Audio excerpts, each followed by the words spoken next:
Today is Christmas, 2018. I have never expected to have this many Christmases, with the constant health issues, from surviving fire back in, ironically, 1978. It just blows my mind that I've lived this long, and that my life has been as challenging as it has been. And I will say challenging is maybe the understatement. It has not been easy, and the choice to continue living with these challenges has never been an easy one. On really bad days, I just don't even know if it's worth the fight to try to breathe and whatever. Then I get things that happen that give me hope. I mean, yesterday we got to see our beautiful little great-great-nephew.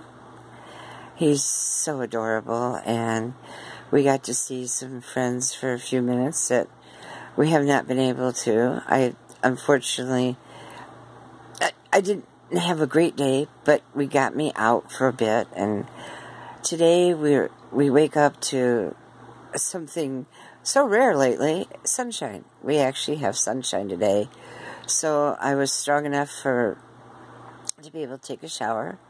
Of course, I have to rest for a couple hours after I do that, but I have the sun on me, and it's gorgeous. No snow. Michigan didn't get snow, so it's a kind of not looking like a Michigan winter Christmas. But it's still a beautiful day, and I woke up with less pain because we've been trying to work on the pain. I'm not having a terrible flare today, so that means the barometric pressure must be down. And after seeing Callie's video on the Paradise Fire of what was supposedly left of their place, it makes me feel even more blessed, because I so understand what it's like to have everything taken from you in fire. It's just something that, until you really experience it, you really can't empathize. That sense of hopelessness and helpless and whatever. And I admire her and her husband and her two little adorable daughters. We just feel such love for them, because we know, and because of their struggles of that. And she's trying to be so positive, and she's fighting a battle. I mean, her and the other thousands of people that were in the campfire there in Paradise, California. Plus, it involved more than just Paradise. It involved other towns around there. So I think the number was like 20,000 people were impacted. I could be wrong, but I know it was in the thousands. And, you know, these people didn't ask for any of this. Nobody deliberately set this fire. Nobody deliberately wanted to have destruction and lose their homes and their pets and their income, because a lot of people, their jobs were there and they're gone now. And I look at what's going on in our society and how we have this little petulant child in the White House who doesn't care that he's hurting hundreds of thousands of government employees who are trying to keep their families solid and above water. And I just look at this and I say, you know, I'm still alive, and I don't understand why, but I'm alive, which means I have a right to my opinion. I have a right to help those that need to be helped. I have a right to love those that I love, which is, I have the best heart family. I have the best heart friends in the world. All my close biological family is gone. All my siblings are deceased, and my parents are deceased. I have some absolutely phenomenal nieces that are biological, but they're all over the country, and I've never even got to meet some of them. But I could still love them. I mean, that's what love, that's the beauty of love.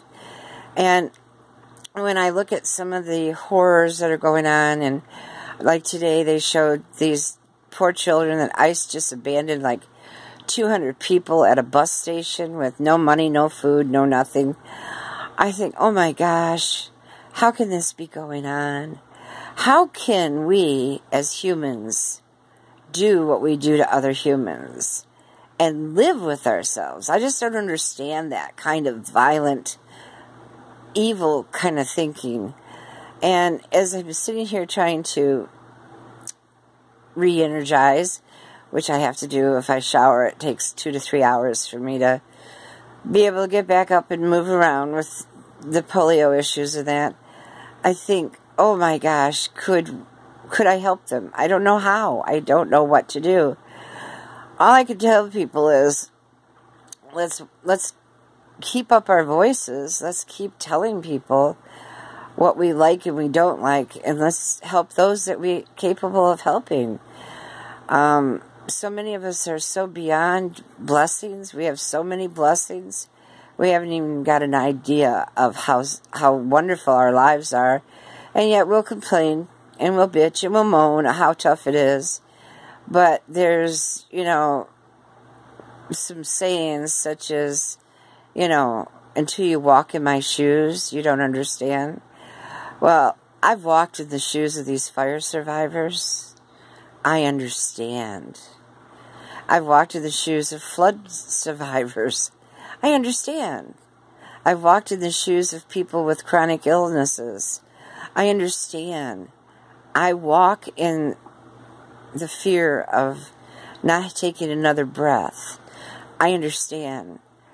I just hope that I can help somebody again in whatever way I can. I know we're not financially solid enough to really do much financially to help, but if I could just give people a sense that actually I have witnessed it, I have experienced it, and I know the need to feel whole again. I understand that feeling of, I can't live another minute, I just want to die, of attempting suicide, of being over-medicated and having a suicidal event. I understand clinical depression in ways that I don't even want to try to explain. I mean, I've been struggling terribly since I'm going blind, of losing the one thing that I really wanted to keep because I could still make things and I could still do my art. I still feel blessed. I struggle on days to feel as blessed as today, but I still feel blessed. And my hope for those that are celebrating the holiday season is, don't give up. It will get worse, but more importantly, it will get better. Every day is not going to be great. I'm not going to lie to you. I am not pulling any punches here, folks. I'm not going to tell you that, oh, everything will be hunky-dory because it's Christmas or whatever. Holidays are some of the most difficult times in the world to get through when you've gone through trauma and you've gone through losing everything you've ever had, or if you've got any kind of health issues or mental health issues. Holidays are horrible. I mean, they're all functioned towards family and blah, blah, blah. What if you don't have any family? What if you don't have friends? What if you're homeless? What if you're just not able to deal with all of the stuff? Well, there aren't a lot of answers. But if you can believe that you can get through to tomorrow, maybe tomorrow will be better. It might not be great. It might not be spectacular. But maybe it'll be better. And even a hair better is better than what you're going through right now. And I can only hope that you do better tomorrow and then the day after tomorrow. And that it gets better even a little bit each day. Anyway, happy holidays. Bye-bye.